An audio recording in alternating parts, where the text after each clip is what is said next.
कृष्ण, प्रेम में छुपा युद्ध और युद्ध में छुपा जीवन। कहते हैं जब धर्म और अधर्म के बीच रेखा धुंधली हो जाए तब कोई खड़ा होता है मुस्कुराते हुए, पर भीतर तूफान लेकर श्री कृष्ण। वो सिर्फ भगवान नहीं, वो विचार हैं जो अंधकार को ज्ञान में बदल देते हैं। नन्हे बालक कृष्ण के चेहरे पर मुस्कान थी, पर उनकी आंखों में था ब्रह्मांड का रहस्य।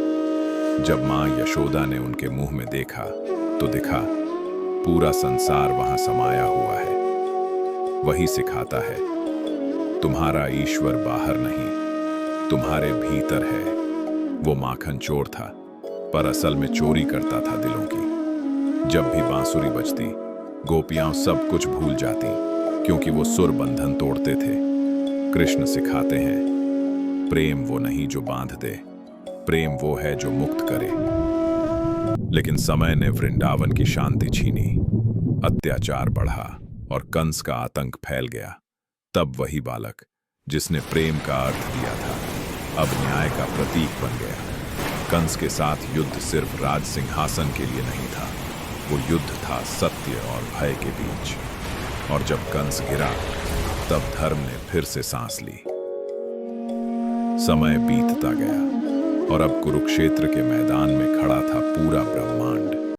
एक ओर अधर्म और दूसरी ओर धर्म, पर दुविधा में बंदी अर्जुन। उसने झुककर कहा, हे कृष्ण, मैं युद्ध नहीं कर पाऊंगा। और वहीं शुरू हुई गीता। वो संवाद नहीं, जीवन का सार था। कृष्ण कहते हैं जब तुम्हारा मन भय से भरे तब कर्म को अपना मार्ग बनाओ।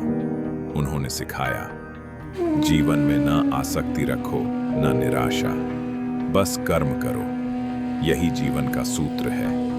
अपने चुने रास्ते पर चलते हुए जब कोई गिरता नहीं, तभी वो कर्मयोगी कहलाता है। जब युग बदला, कृष्ण ने अपने अवतार का अंत नहीं देखा, क्योंकि वो जान गए थे संदेश कभी नहीं मरते।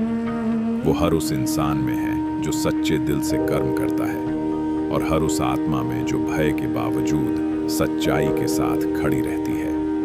कृष्ण हमें ये नहीं सिखाते कि कैसे जीतना है, वो सिखाते हैं कब और क्यों लड़ना है। वो कहते हैं जब प्रेम सच्चा हो, कर्म निस्वार्थ हो और मन स्थिर हो, तब खुद भगवान तुम्हारे रथ के सारथी बन जाते हैं। इसलिए डरना मत, कर्म करते रहो, क्योंकि कृष्ण आज भी तुम्हारे साथ हैं। जय श्री कृष्ण।